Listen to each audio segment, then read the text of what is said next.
갈라디아서 6장 1에서 18절 말씀입니다. 6장. 형제들아, 사람이 만일 무슨 범죄한 일이 드러나거든 신령한 너희는 온유한 심령으로 그러한 자를 바로잡고 너 자신을 살펴보아 너도 시험을 받을까 두려워하라. 너희가 짐을 서로 지라. 그리하여 그리스도의 법을 성취하라. 만일 누가 아무것도 되지 못하고 된 줄로 생각하면 스스로 속임이라. 각각 자기 일을 살피라. 그리하면 자랑할 것이 자기에게는 있어도 남에게는 있지 아니하리니 각각 자기의 짐을 질 것이라. 가르침을 받는 자는 말씀을 가르치는 자와 모든 좋은 것을 함께하라. 사랑하는 형제 여러분, 3월 9일 수요일 저녁 묵상에 오신 것을 환영합니다. 예수님은 천국의 왕이십니다. 천국은 엄연히 한 나라이므로 영토, 국민, 주권으로 구성됩니다. 예수님의 나라는 지상에서 건국되어 가고 있습니다. 예수님의 나라의 땅은 재림 때에 새하늘과 새 땅으로 주어질 것인데요. 백성은 모든 믿는 자들이고요.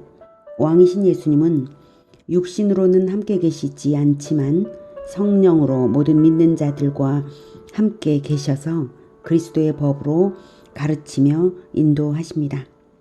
그리스도의 법이 무엇이냐고요? 바로 예수님이 선포하신 산상수훈, 평지수훈이죠. 마태복음에는 산상수훈이 있고 누가복음에는 평지수훈이라고 하는데요. 가르침의 내용은 유사합니다. 예수님은 그리스도의 나라 법을 가르침으로 주셨습니다. 법이지만 구약 율법처럼 구체적인 문자 조항으로 행동을 규제하신 것이 아니라 각자가 묵상하여서 자기 삶에 알맞게 적용하여 살도록, 즉 성령의 가르침을 받으며 알맞게 적용하며 살도록 가르침으로 주신 것입니다. 그래서 산상수훈을 보면 적용에는 자유로우면서도 구약 율법이 요구하는 경건의 수준보다 훨씬 월등한 수준의 경건을 요구하시는 내용입니다. 수준 높은 자율과 수준 높은 경건이 산상수훈에 있습니다. 그리고 성령의 인도하심으로써 믿는 자들의 삶을 지키십니다.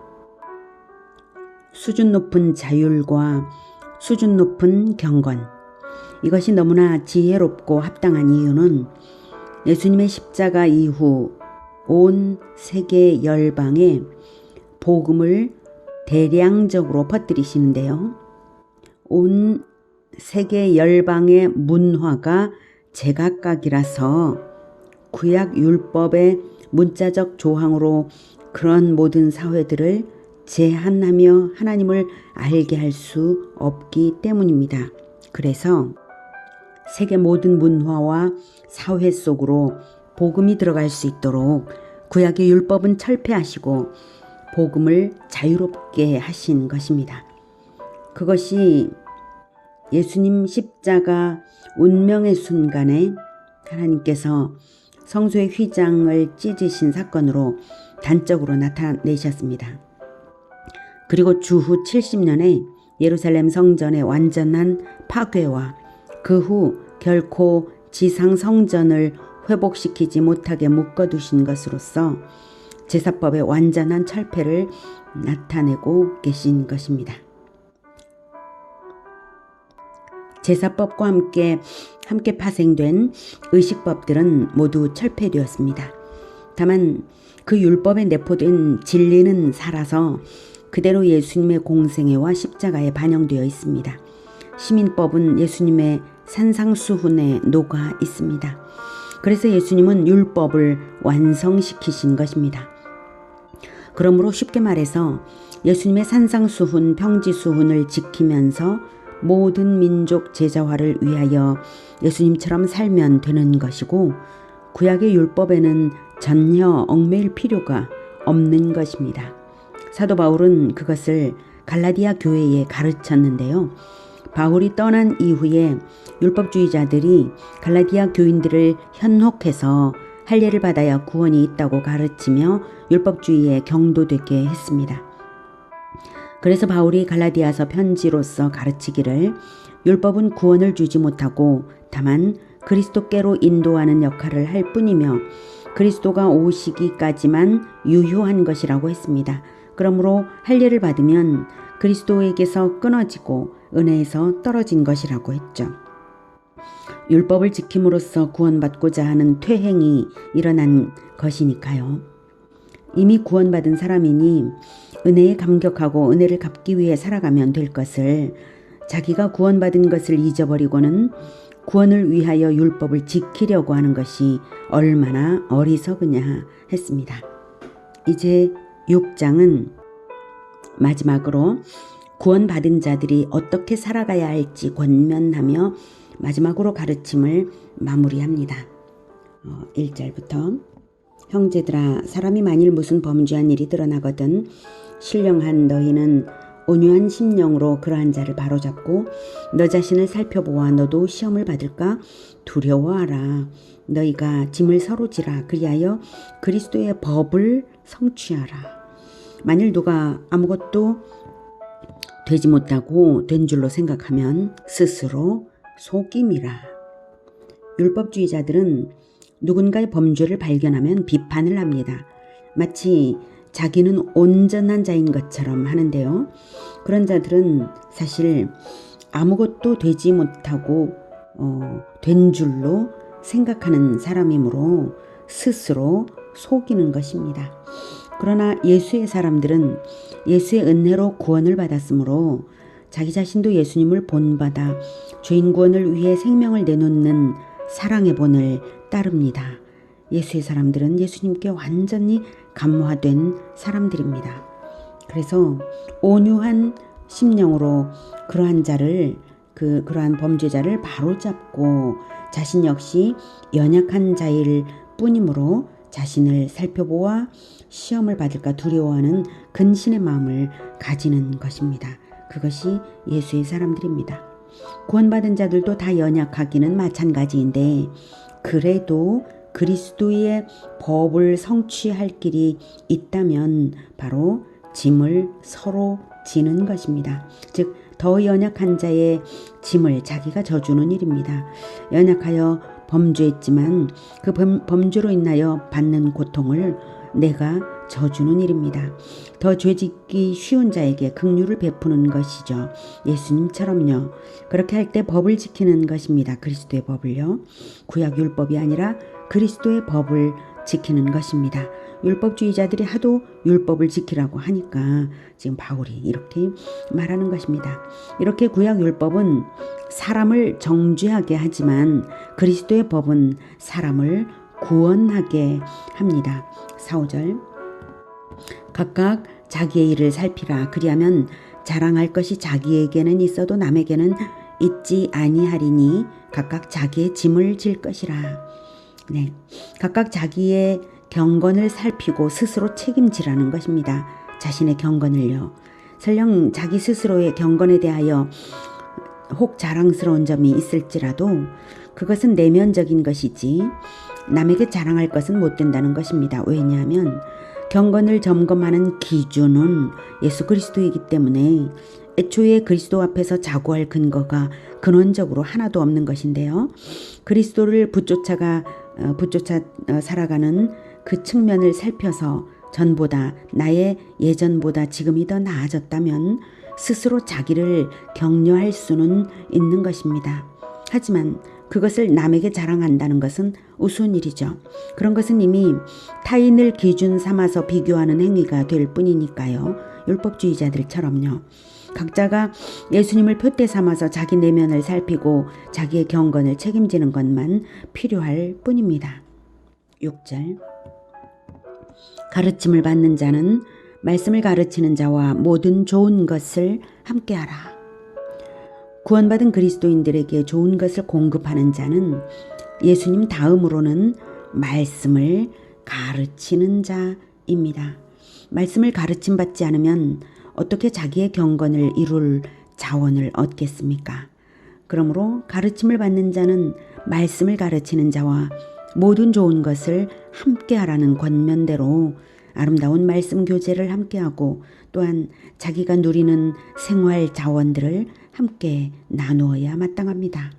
그럼으로써 말씀을 가르치는 자의 생활이 보장되면 평안 가운데 말씀을 계속 가르침 받을 수 있는 것이고 또한 말씀의 가르침을 타인들에게도 흘러갈 수 있게 하는 것입니다. 예수님의 생명과 축복은 오직 말씀을 가르치는 자를 통해서만 흘러가는 것입니다. 예수님의 법이 가르침으로 주어졌기 때문이죠. 예수님의 생명력도 예수님의 지상명령도 가르침이죠. 마태복음 28장 18, 19, 20절은 하늘과 땅의 모든 권세를 가지신 예수님께서 말씀하셨습니다. 그러므로 너희는 가서 모든 민족을 제자로 삼아 아버지와 아들과 성령의 이름으로 세례를 베풀고 내가 너희에게 분부한 모든 것을 가르쳐 지키게 하라. 볼지어다 내가 세상 끝날까지 너희와 항상 함께 있으리라 하셨습니다. 하늘과 땅의 모든 권세로서 세상 끝날까지 모든 민족 제자화를 하는 예수 제자들과 함께 하겠다고 하셨습니다.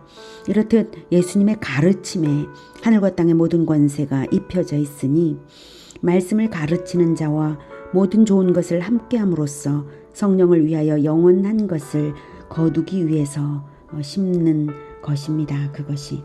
자, 이제 7절부터 듣겠습니다. 스스로 속이지 말라. 하나님은 업신여김을 받지 아니하시나니 사람이 무엇으로 심든지 그대로 거두리라. 자기의 육체를 위하여 심는 자는 육체로부터 썩어질 것을 거두고 성령을 위하여 심는 자는 성령으로부터 영생을 거두리라. 가르침을 받지 않고 자기 나름 율법을 잘 지키고 있다고 자고하게 되면 스스로 속이는 꼴이 됩니다. 하나님은 예수 그리스도를 이 세상에 하나님의 씨로 보내셨기 때문에 씨를 뿌리신 대로 열매가 맺혀졌냐 이러한 것을 엄정하게 판별하십니다. 율법을 기준으로 해서가 아닙니다. 오직 예수 그리스도를 기준 삼아서 그 씨대로 맺혀진 거두어진 것이 분별되는 것입니다. 율법의 행위로서 자고하는 마음은 자기 육체를 위하여 심는 자이기 때문에 결국 그가 거둘 것은 육체적인 경건의 모양밖에 없습니다. 진정 그리스도의 성품과 예수님을 닮은 제자가 거두어지지는 않는 것입니다. 율법주의자의 열매는 외식하는 바리새인들과 같은 자들일 뿐입니다. 거기는 구원이 없습니다.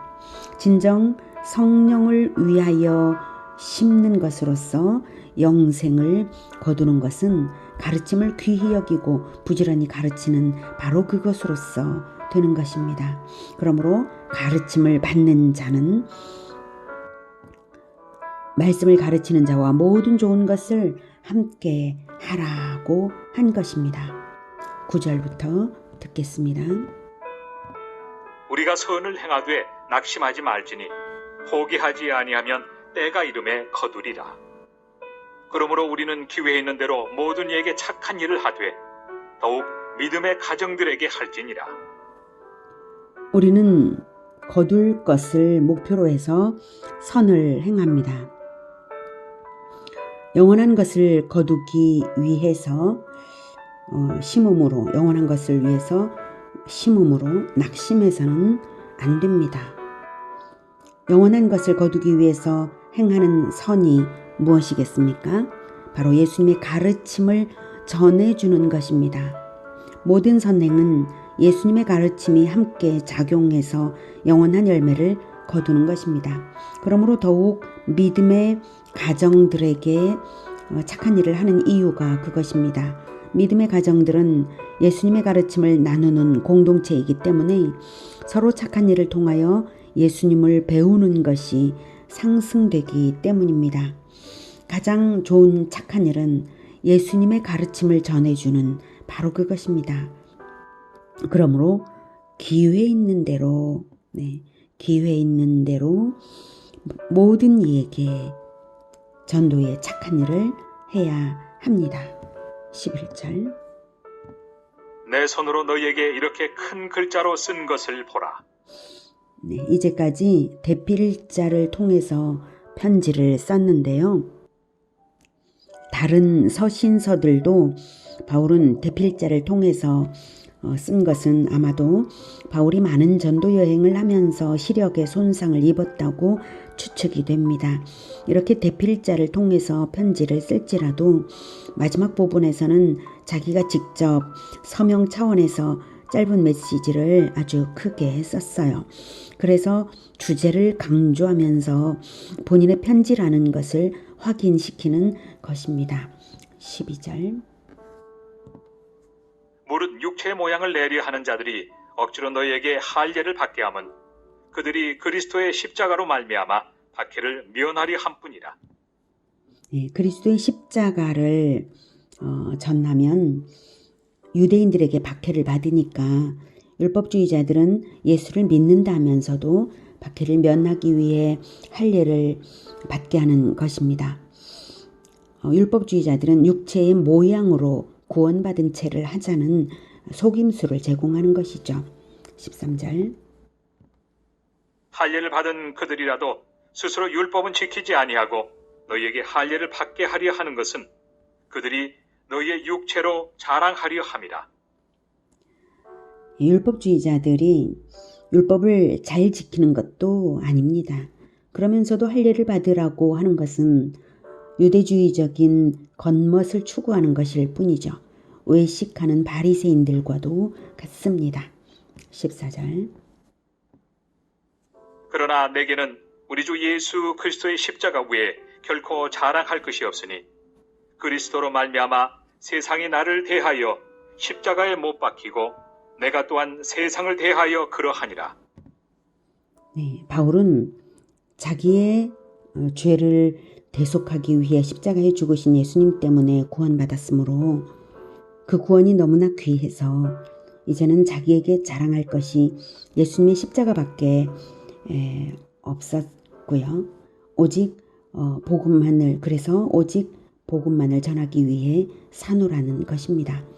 그리스도의 십자가로 인해 구원받고 보니 자기의 과거 세속적인 모든 것은 자기 죄와 함께 떨어져 나가는 것입니다. 너무 부끄럽고 너무 그 세속적인 것 그리고 죄가 밉죠. 그래서 죄와 함께 세속성도 십자가에 못 박는다는 것입니다.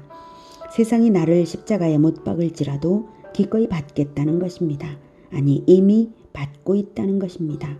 그 고난의 흔적이 자기 몸에 있다고 17절에도 말했습니다. 17절. 이후로는 누구든지 나를 괴롭게 하지 말라. 내가 내 몸에 예수의 흔적을 지니고 있노라 이랬거든요. 15절. 할례나 무할례가 아무것도 아니로되 오직 새로 지으심을 받는 것만이 중요하니라. 무릇 이 규례를 행하는 자에게와 하나님의 이스라엘에게 평강과 긍휼이 있을지어다. 할례를 받아도 죄는 잘라내지 않는 자가 있겠고 할례를 받지 않아도 진정 할례 언약의 성취자이신 예수님을 믿음으로써 죄를 잘라낸 자들이 있습니다. 그런 사람들은 믿음으로써 그리스도의 영을 받아 새로 지으심을 받는 것입니다. 그리고 그리스도의 가르침을 받으면서 계속 지어져 가는 것입니다. 그래서 마지막으로 그리스도를 믿음으로써 새로 지으심을 받는 자들에게 평강과 긍휼이 있으라고 축복하는데요.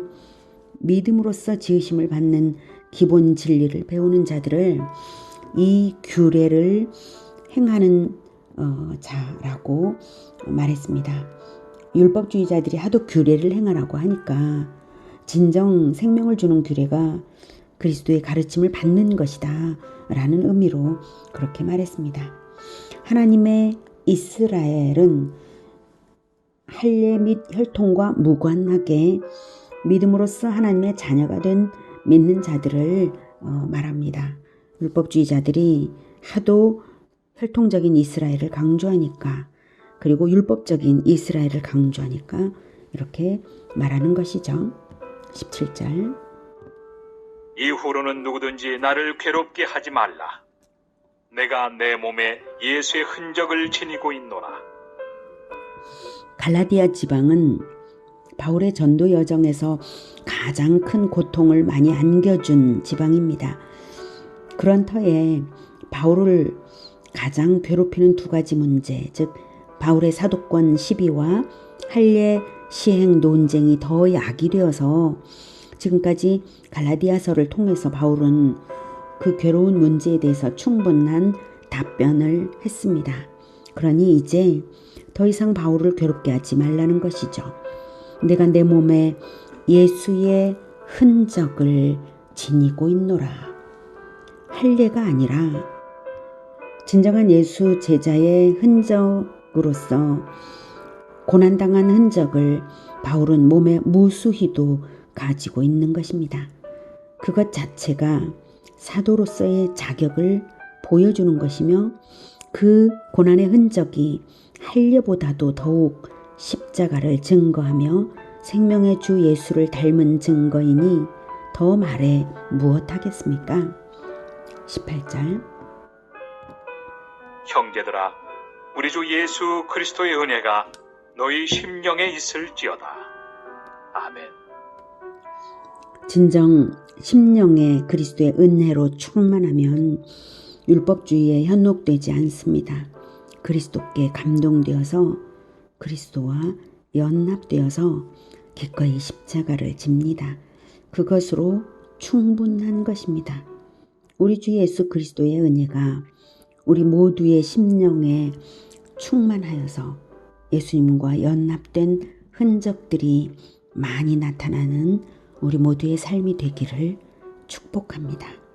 기도하겠습니다. 하나님, 우리는 그 어떤 율법적인 행위를 보이기 위하여 살지 않고 이제는 오직 나를 위하여 죽으신 예수님을 위하여 예수님처럼 죄인 구원을 위하여 목숨 걸고 사랑하는 그 삶을 살아가겠습니다.